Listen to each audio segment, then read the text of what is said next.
semana hemos compartido interesantes datos sobre la dictadura de Ulises Heró. ¿Qué tanto has aprendido sobre esta época de la historia dominicana?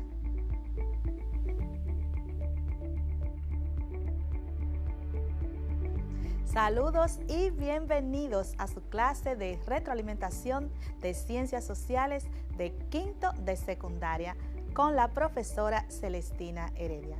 Los animo a que junto a sus familiares dispongan de su mejor actitud para el trabajo de hoy. Por favor, ubíquense en un lugar cómodo y libre de interrupciones. Además, deben disponer de los siguientes útiles escolares: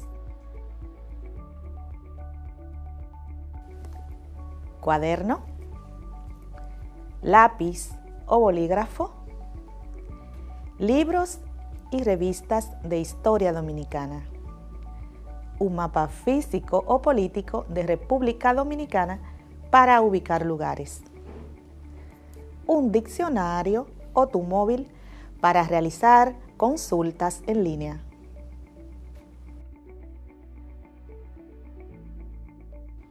La educación a distancia ha sido todo un reto en el que nos hemos involucrado todos con mucha disposición y aportamos desde diferentes ámbitos para que este año termine de manera exitosa. Y parte de las acciones que desarrollamos para garantizar ese éxito son justamente las clases para retroalimentar los temas trabajados con el fin de que los aprendizajes sean afianzados. Y de inmediato pasemos a recordar el tema trabajado durante la semana con algunas impresiones sobre la dictadura de Ulises Heró, Lilis. Con base en escritos históricos, con Ulises Heró se inició en la República Dominicana la más fuerte y moderna tiranía que gobierno alguno implantará nunca. Este régimen despótico se caracterizó además por el entreguismo a los intereses de los Estados Unidos, quien siempre fue un importante apoyo para su dominación autoritaria, por el fuerte endeudamiento externo y por la emisión del papel moneda sin respaldo, las célebres papeletas de Lilis. Augusto Ascensión Villalona, 2010, dice que a partir de 1887, Ulises Heró gobernó de manera dictatorial. Realizó endeudamientos y préstamos a compañías norteamericanas. Además, negoció secretamente el arrendamiento de la bahía de Samaná, pero fracasó en este intento. Además, enfrentó una gran crisis financiera. La dictadura de Heró funcionó combinando la represión, un sistema de espionaje mediante el código telegráfico que solo él y sus agentes descifraban, el chantaje, el clientelismo, la compra de conciencia y el asesinato. Por su parte, Alejandro Paulino Ramos, en su artículo sobre Ulises Heró, Lilis, dictador dominicano, dice que su dictadura se caracterizó por el control del ejército, del Congreso y el Poder Judicial, y contó con el apoyo de la Iglesia Católica, los inversionistas norteamericanos, los comerciantes e industriales, la adhesión de los caudillos locales, la represión a la prensa y a la oposición, y sobre todo el terror político que llevó a decenas de opositores a la cárcel, el exilio y la muerte. Durante su dictadura, la economía dominicana perdió sus vínculos con el comercio europeo y terminó relacionándose con el de los Estados Unidos.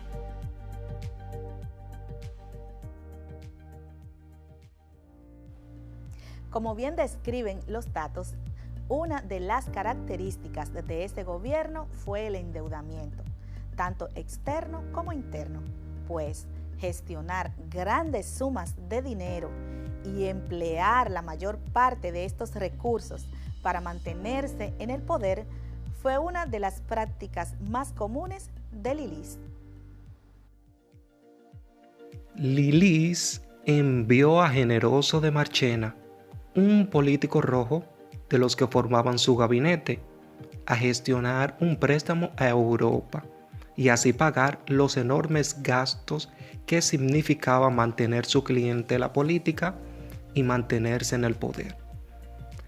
Marchena logró concertar un préstamo en junio de 1888 con la compañía holandesa Westendorp por 770,000 libras esterlinas a un interés de un 6% anual, pagaderos a 30 años. Con este préstamo, Lillis comienza una serie de manejos que terminarían arruinando el país y sometiéndolo políticamente a los intereses de varias potencias extranjeras. El costo para el país de esos préstamos fue perder el control del cobro en las aduanas, ya que se puso en garantía las recaudaciones aduanales hasta un 30% de los ingresos. Y para cobrar las amortizaciones que les correspondían a la compañía prestadora, la Westendorp, nombró en el país varios agentes fiscales que se encargarían de retener el dinero que entraban por las aduanas, tomar su porcentaje del 30% y entregar el resto al gobierno dominicano para resolver sus compromisos. En el tercer mandato de Lillis, iniciado en el 1889, la crisis económica se acrecentó por la baja en los precios sufrida en los dos principales productos de exportación del país, la caña y el tabaco. Esa crisis llevó a Lillis a tomar más préstamos y a realizar algunas operaciones que incluso ponían en peligro la soberanía nacional y la paz social. En el año 1890, Lillis gestionó un segundo préstamo con la Westendorp, ascendentes a 900,000 libras esterlinas, al 6% anual, a un plazo de 50 años.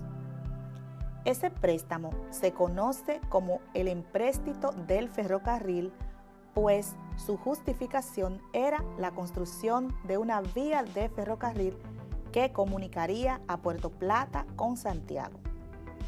Aunque buena parte del mismo se usó para sobornos y compra de conciencias que favorecían la estabilidad del régimen. Lillis, además, decidió una política exterior de alianzas con los Estados Unidos de América, en detrimento de los países europeos que invertían en la República Dominicana, pues firmó un tratado de libre comercio con esa nación en el año 1891, permitiendo que varios productos dominicanos entraran a esa nación libres de impuestos, mientras que al país entrarían decenas de artículos con el mismo tratamiento. Paralelamente a esos hechos, Lillis mantuvo conversaciones secretas en Washington a través de su representante Manuel de Jesús Galván, a los fines de arrendarle la bahía de Samaná a cambio de ayuda económica y militar. El Tratado de Libre Comercio afectaba los intereses de los inversionistas europeos, quienes protestaron enérgicamente, amenazando con dejar de comercializar con el país, lo cual generó gran alarma, principalmente en los comerciantes cibaeños. Tanto a este trámite como a las negociaciones de arrendamiento, Lillis tuvo que desbaratarlos. Tanto era su necesidad de dinero que patrocinó la entrada de mercancía de contrabando, llevando a la quiebra a la compañía que administraba las aduanas. Con las puertas del crédito cerradas, Lillis acudió a una antigua práctica de algunos presidentes que le antecedieron: la emisión de monedas sin respaldo, conocidas en la historia como las papeletas de Lillis, las cuales los comerciantes del campo y la ciudad se negaron a recibir a cambio de sus productos y servicios. En el año 1897, debido al desgaste de la dictadura y al desorden financiero, era evidente la decadencia del régimen. Juan Isidro Jiménez, rico comerciante de Montecristi, que desde hacía algún tiempo vivía exiliado en Puerto Rico, a raíz de diferencias con Lilis, preparó una invasión con el fin de derrocar el régimen por las fuerzas.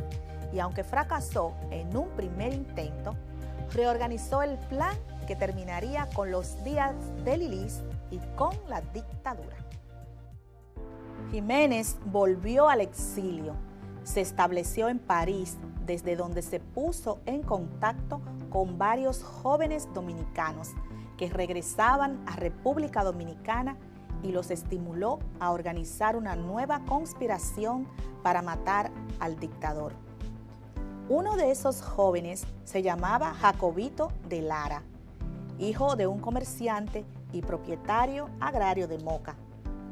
Jacobito se unió a otro rico comerciante y agricultor de la región, Horacio Vázquez, que participó en una frustrada expedición con Luperón en 1893, quien, junto a su primo Ramón Cáceres, planificaban la eliminación física de Lilis. En busca de frenar la agitación en el Cibao en contra de su política financiera y tratando de impedir el descontento causado por las papeletas sin respaldo, Lilis decidió hacer un recorrido por distintas comarcas del Cibao.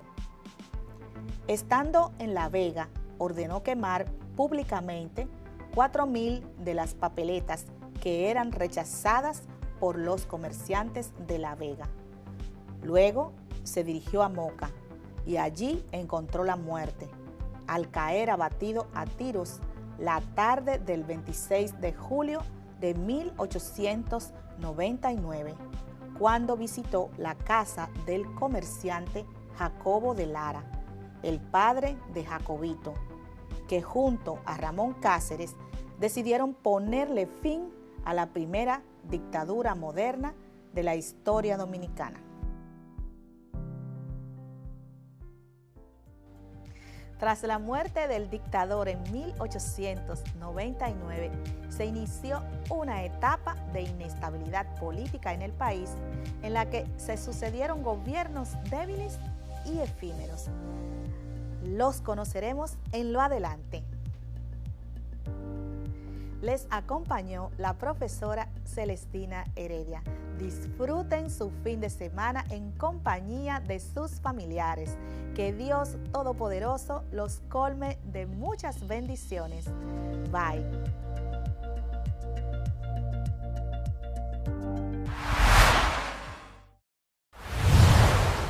Durante esta semana estuvimos trabajando con clasificaciones de cadenas carbonadas en diferentes aspectos. ¿Recuerdas cómo lo hicimos? Toma tu cuaderno de apuntes y acompáñame a retroalimentar los contenidos trabajados.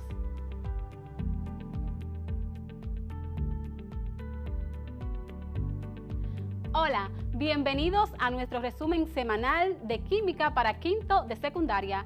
Con ustedes, su profesora Mirelis. Retomemos los temas desarrollados durante nuestros encuentros de enseñanza-aprendizaje a distancia. Iniciemos. En nuestro primer encuentro de esta semana, trabajamos con diferentes tipos de fórmulas utilizadas en química orgánica. Fórmula molecular. Fórmula semidesarrollada, condensada o abreviada. Fórmula desarrollada, detallada o de Kekulé. Fórmula de Lewis. Fórmulas esqueléticas.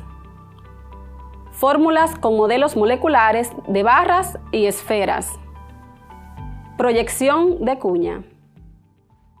Vimos las características de cada una de ellas, de las cuales podemos mencionar las siguientes. Fórmula molecular.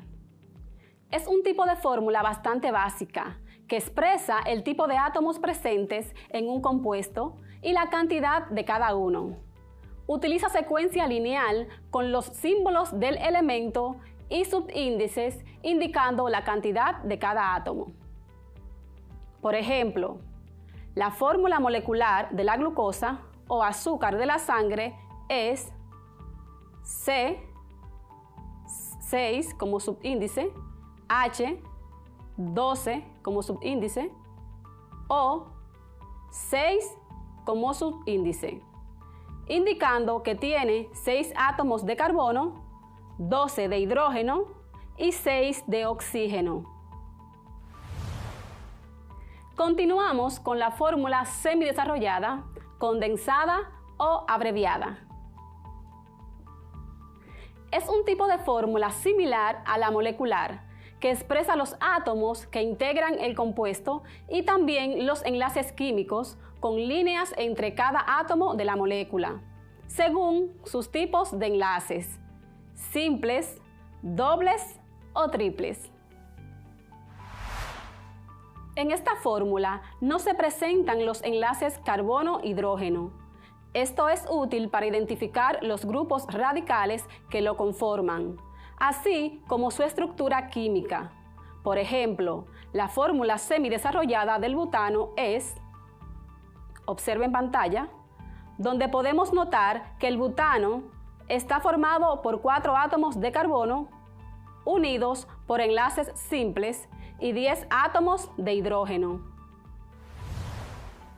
Ahora veamos en qué consiste la fórmula desarrollada, detallada o de Kekulé. La fórmula desarrollada es el paso siguiente en complejidad de la semidesarrollada. En esta representación se indica el enlace y la ubicación de cada átomo del compuesto dentro de sus respectivas moléculas, en un plano cartesiano, representando la totalidad de la estructura del compuesto. Por ejemplo, en el compuesto 2-butén-1-ol se puede ver cómo están unidos los átomos de carbono, oxígeno e hidrógeno. La cadena consta de 4 carbonos, 8 hidrógenos y un oxígeno. Podemos percibir un doble enlace carbono-carbono, donde se comparten 2 pares de electrones, y los demás enlaces son simples o sencillos, porque solo comparten un par de electrones. Observa la imagen.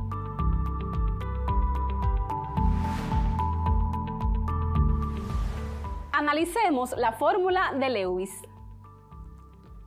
también conocida como diagrama o estructura de Lewis. Se trata de una representación similar a la fórmula desarrollada de un compuesto, pero que indica los respectivos electrones compartidos en cada enlace químico entre átomos de acuerdo a la valencia de los elementos involucrados. Cada par de electrones enlazantes o compartidos se representan con una línea. También se colocan los electrones no compartidos usando puntos sobre el átomo correspondiente. Son fórmulas muy específicas y de uso técnico. Observa la imagen. En la fórmula de Lewis del etanol se puede ver cómo los carbonos, hidrógenos y el oxígeno que forman el compuesto se unen compartiendo un par de electrones mediante enlaces sencillos. También se percibe que los carbonos comparten sus 4 electrones de valencia y los hidrógenos también comparten el único electrón de valencia que posee cada uno. Sin embargo, el oxígeno solo comparte 2 electrones de valencia, por lo tanto, le quedan 4 electrones libres de los 6 que tiene.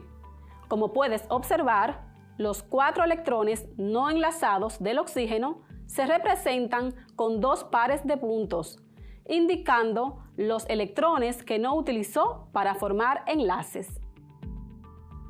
Mientras que, en nuestro segundo encuentro de la semana, trabajamos con la caracterización que se hace de los átomos de carbono en una cadena carbonada.